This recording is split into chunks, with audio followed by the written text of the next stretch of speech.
Amen, you guys. Well, we are officially coming down the home stretch of 2025. 31 days left. Who likes getting into the Christmas spirit in here? Amen. The double tree as well, as you'll see by the 6 Christmas trees in the lobby. You know, it is interesting, though, the holiday spirit, December, and holiday cheer, and this and that. It's a time that you would expect to bring just such great joy and excitement, yet we find, especially as you get older, is that it's not always the same just giddy joy and excitement about the holidays. Is that December can become the most stressful, anxiety-ridden, just oh my goodness, now you have Christmas presents. I have to get, like when you're little, it's like, yes, Christmas. And you're older, it's like, Christmas. Amen. And, you know, but I do think it's important for us to finish the year strong. Because wherever you're at as you end December is going to be where you're at going into the new year. And it seems intuitive, but sometimes we disconnect those. Like, no, it's a new year. It's a new me. Well, you know, it's the old you if you don't begin to transform right now. Amen. And so today we're just going to be studying out a simple passage of the Bible. I hope that's okay with you guys. It's in Luke chapter 10. Come on, Christian. Come on, Christian. Luke chapter 10. Come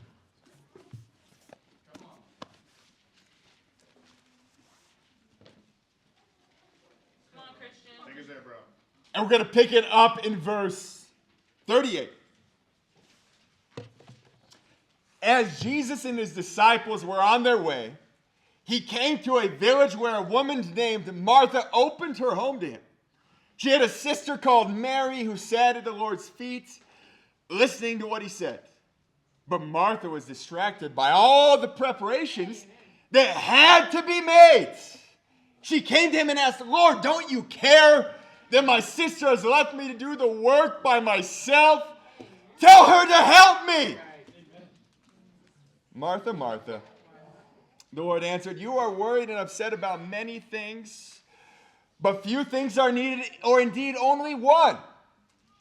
Mary has chosen what is better, and it will not be taken away from her. We're going to be studying out the dichotomy here between Martha and Mary. The simple title of the lesson this morning is At Peace or In Pieces. At peace or in pieces. I just have 3 points. Point number 1, preparations must be made. You know, here we see Jesus and his disciples. It's not just Jesus and the 12 apostles here. It's Jesus and his posse. He's got the disciples with him. They're traveling town to town. They come into town and Martha opens up her door. Right? So Martha, it starts off strong here. Martha opens up her door. I think in many ways, all of us, we want to open up the door to Jesus. We want to open up the door to God. We want to open up the door to an intimate relationship with God. Yet we stand at the door, we open it, but after opening the door, we lose our focus. You know, what was Martha's issue here? It was not all these things that were just, you know, mediocre. It says, no, that what her issue was is she was focused on the preparations, but it doesn't say just the preparations that were sort of made. It says the preparations that had to be made. The preparations that had to be made. The issue was not that she prepared. The issue is that she was possessed by the preparations. I believe in the same way that many of us, we sort of trick ourselves out. We fool ourselves because not that we look at the preparations that have to be made, the financial preparations, the family preparations, the preparations for work, the preparations for school. We have all these things that we just have to get done. Right. And the issue is not that we're getting our preparations done, is that the issue is that our hearts is in the preparations. You know, Jesus had a lot of preparations that had to be made. How did he deal with it?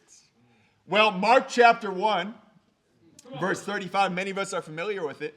It says, very early in the morning while it was still dark, Jesus got up, left the house, and went off to a solitary place where he prayed.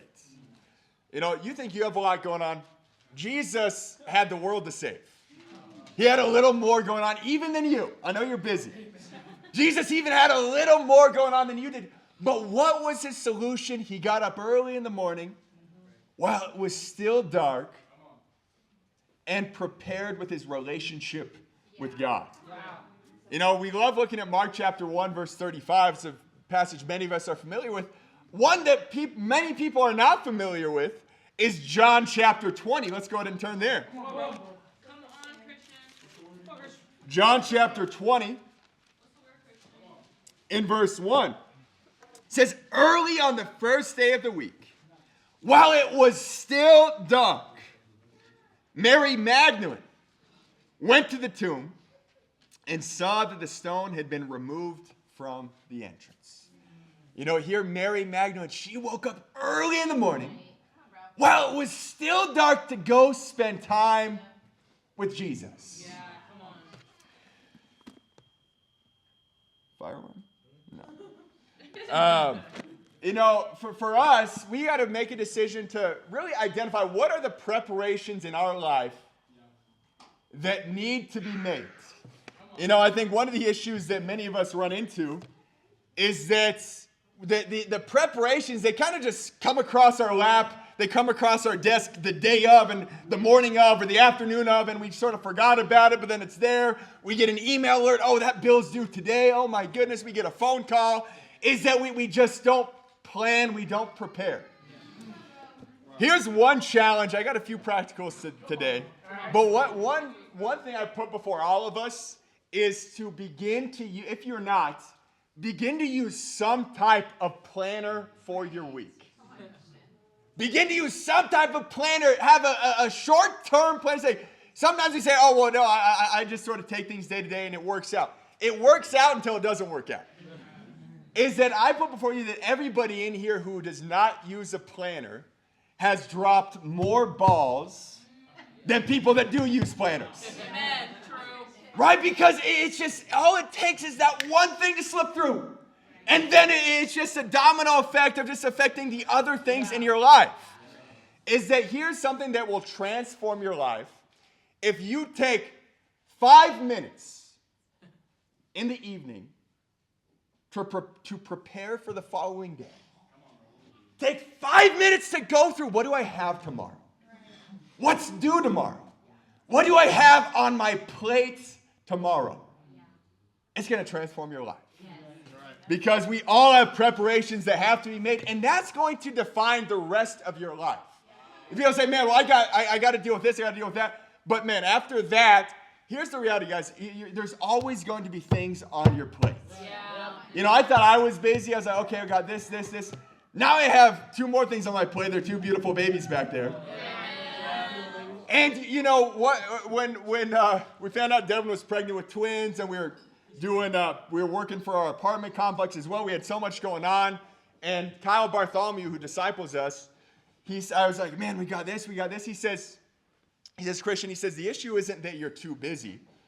It's that the issue is not that you need to take things off your plate. It's that you need to get more organized. And I believe that's a lot of our lives, is that it's not that you have too many preparations. You have too much going on. You need to get more organized.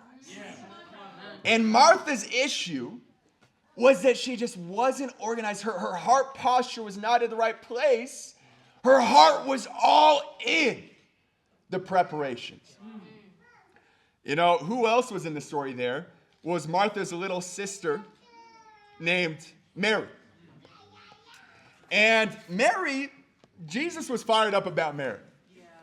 Jesus was fired up about Mary's hearts. And we're going to go back here to Luke chapter 10.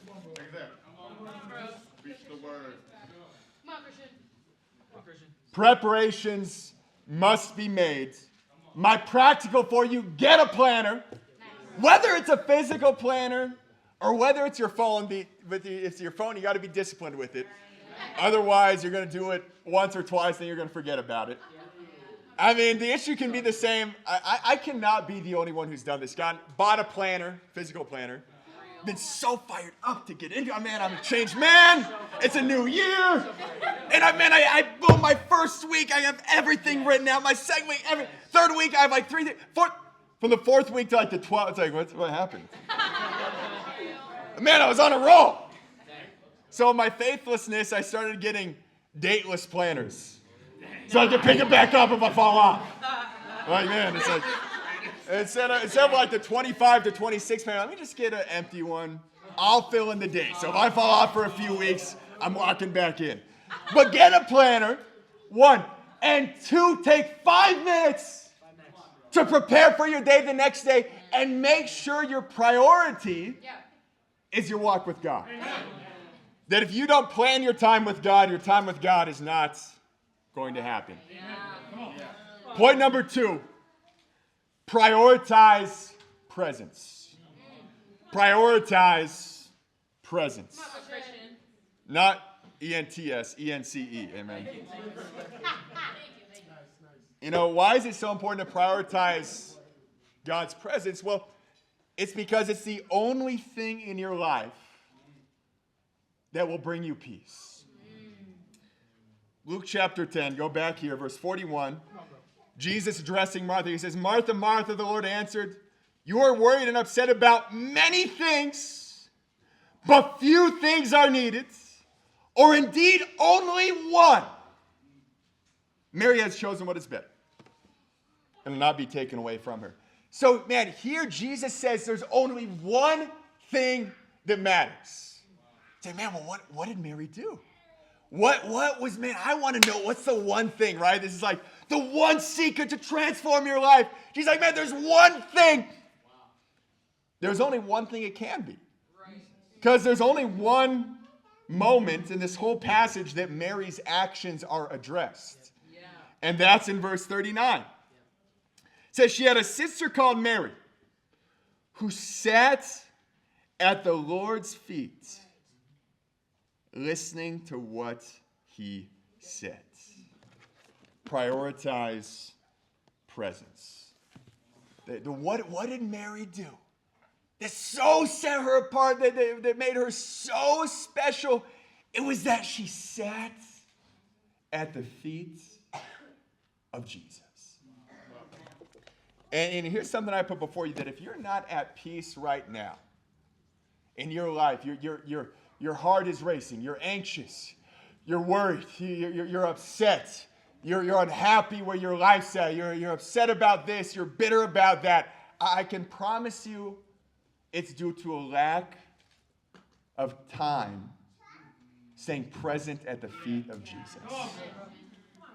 Colossians chapter 3, verse 15 says, let the peace of Christ rule in your hearts, since as members of one body, you were called to peace, and be thankful. What an incredible passage. It says, let the peace of Christ rule in your hearts. To rule, man, that the peace of Christ is in charge in your heart, and anything that would threaten that peace, it's going away. Anything that would threaten that peace, you got to deal with it and keep the presence and the peace of Christ at the forefront. You know, Martha's issue is she was worried and upset about many things. Let's all take some inventory right now as you reflect on your week. Are you worried and upset about many things? Amen. Jesus would call you a Martha. Now, the incredible thing is that we have the opportunity to choose to be at peace or in pieces. How can I illustrate this? Well, if you guys could take a moment right now, you got to bear with me here. Take a moment right now, look around the room to your left, to your right, behind you, and count as many things that are black as you can. It could be the letters, it could be the walls, it could be the speakers. Count as many black things. Just get a number. Get a number of things. 5, 4, 3, 2, 1. All right, now, everybody, close your eyes. Close your eyes. Keep them closed. My eyes are closed too. It's not weird. All right, now answer this question. How many blue things did you see? Oh, you can open them. Here's the reality is that you see what you focus on. You see what you focus on. If you're focused on the issues, you're going to see the issues. If you're focused on the blessings of God, you're going to see the blessings of God. Isn't that interesting that people, when you have a lot of issues in your life, and the people that love to talk about the issues in their life, it's incredible. There's always issues. There's always a problem. It's this and this and this. That gets dealt with. Now it's this. Then it's that. Guys, everybody has issues. Everybody has shortcomings. Everybody has things they're dealing with. The question is not, man, how many issues can you identify in your life? The question is, no, keeping your heart in the presence of God through the issues. Psalm chapter 27, verse 4. One thing I ask from the Lord, this only do I seek, that I dwell in the house of the Lord all the days of my life, to gaze on the beauty of the Lord and to seek him in his temple. You know, David's heart was one thing. He says, one thing I ask. One thing I ask. The only thing I seek, he says, that I may dwell in the house of the Lord. What was Mary's heart? She says, the one thing I want to do is be in the presence of God. Come on. What are the things that you're pursuing right now in your life that you think, when I get this, then I'll be at peace? What is it? Is it a promotion? Is it a savings account? Man, once I get this much money saved up, I had to go this year. I didn't quite get it, but man, once I get this amount saved up, then I'll be at peace. Man, once I get the relationship, let me tell you what, then I'm going to be at peace. And guys, we fool ourselves. Is that if you can't be at peace where you're at right now, then nothing that God gives you is going to give you peace. You know, just look at the world. Look at the history of the world. Is you go all the way back to Genesis. And what was the one thing that would give Adam and Eve peace? It was their relationship with God. It was the relationship. Yes, but when Adam and Eve were roaming the earth, there was no money. Right? There were no Lexuses. There were no even Toyotas. There were no Porsches. There were no Teslas. You know, there were no mortgages. There was no 401ks, believe it or not. There was no perfect credit score. You know, but we understand. Wait, well, if they couldn't get a savings account, man, well, if they couldn't get a new car, then how could they find true peace if they couldn't get a promotion at work? We understand. It's like, man, because true peace is found in a relationship with God. Yeah. And that answer is never going to change. That make the decision to find the presence of God and prioritize his presence right now, understanding that is what's going to give you true peace. It's not going to be a promotion. It's not a relationship. It's not even an extra comma in your checking account. Amen? Prioritize presence. Point number 3, simply choose peace.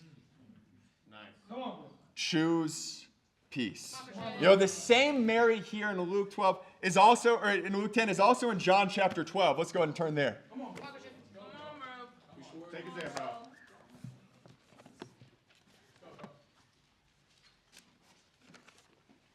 John chapter 12. Come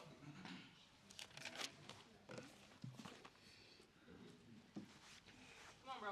Says here in verse 1, 6 days before the Passover, Jesus came to Bethany where Lazarus lived, whom Jesus had raised from the dead. Here a dinner was given in Jesus' honor. Martha served while Lazarus was among those reclining at the table with him.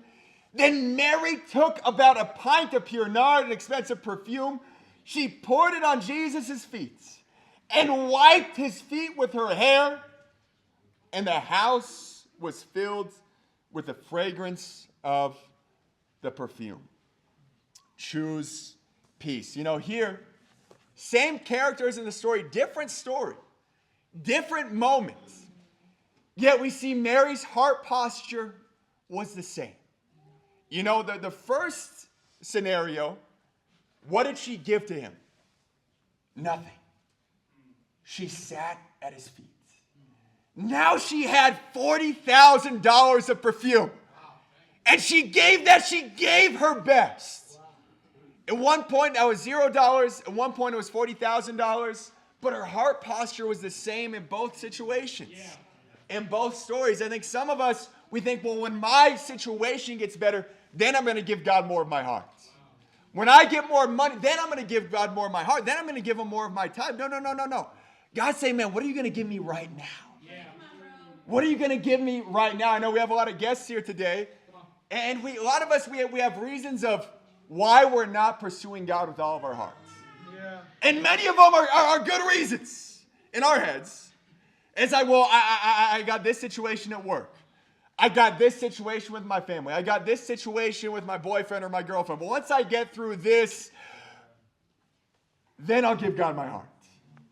It's not how it works. Yeah. Is that we have the opportunity to choose peace right now. Yeah, right now. Let's keep going here. Turn to Psalms. Psalm chapter 46. Come on, bro.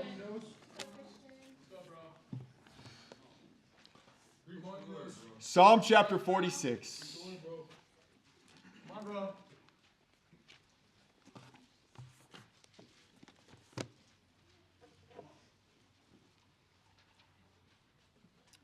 Psalm chapter 46, verse 1. Come on, Christian. God is our refuge and strength and ever-present help in trouble. Therefore we will not fear, though the earth give way, and the mountains fall into the heart of the sea, though its waters roar and foam, and the mountains quake with their surging. We'll stop right there. You know, here it says, God is our refuge no matter what is going on outside these doors.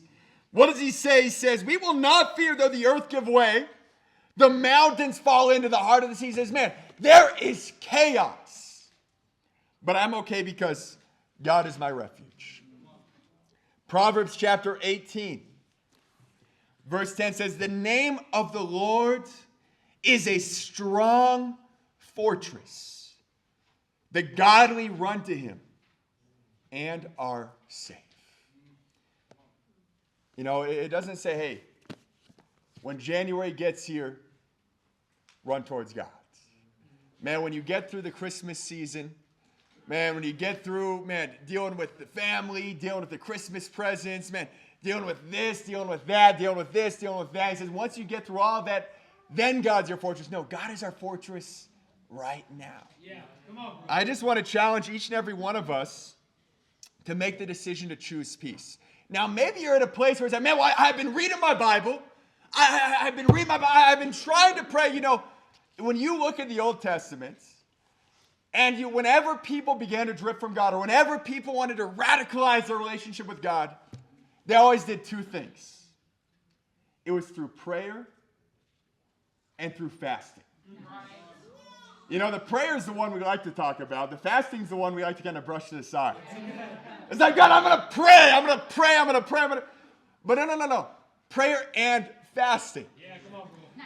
And fasting, well, why is that one that we don't like to talk about? It's because it requires a lot of self-denial. Right. Is that fasting is one of those things that sounds so great until it's time to do it. Right. And it's incredible. You know, whenever I fast, it always seems like there's an incredible opportunity to eat an incredible meal. Right. An incredible feast. You know, he's not sharing it, so I can share it, I think. I don't think he's in sin for me sharing this. A couple weeks ago, for the first time, and I think it's the longest I've been here for 3 years, a brother Nelly brought pizza to men's midweek. It was like fresh. It was hot. The cheese was so soft. It was incredible. And Jordan walks in and he started fasting. He'd been fasting. I was like, bro, you want a piece? He's like, no, I'm fasting. And everybody just eating the pizza in front of him, and he's just, you know. And and it's so funny that I go through and it's like there's always opportunities. Hey, bro, we got it. We got an extra food. We got this. We got that. Hey, you want to come over for dinner? I'm like, oof. But you know what? God allows that.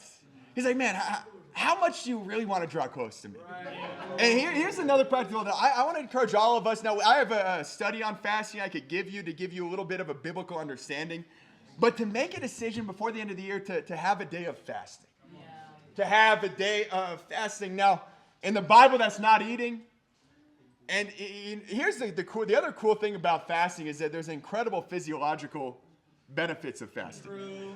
Yet most Americans never go 24 hours their entire life without eating. Isn't that crazy? Is that most Americans, most in the first world, never go 24 hours. Yet Jesus says it's a requirement to be walking with him. Is that he doesn't talk about if you fast, he talks about when you fast. Yeah. Is that if we have the capacity, I want to encourage us before the end of the year to take a day just to fast and to reconnect ourselves to God. Yeah. And if we just make that decision, guys, it's not rocket science. It's like, man, we're going into the final month. We're feeling overwhelmed. We're feeling anxious. Man, what am I going to do?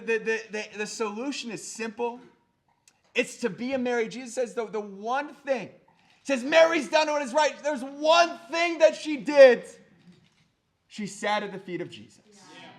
And I'll encourage us over the next 31 days to make a decision every day to sit at the feet of Jesus. Come on, bro. To wake up, to sit at the feet of Jesus. Maybe it's like, well, I woke up late. Get some time in the evening to sit down and sit at the feet of Jesus. Get into God's words. Go to him in prayer. And if we just make that decision to walk with God, to get a planner, to take 5 minutes to plan our day every evening before you go to the next day, and you make a decision every day to sit at the feet of Jesus, then when we head into 2026, none of us are going to be in pieces because all of us are going to be at peace. Amen?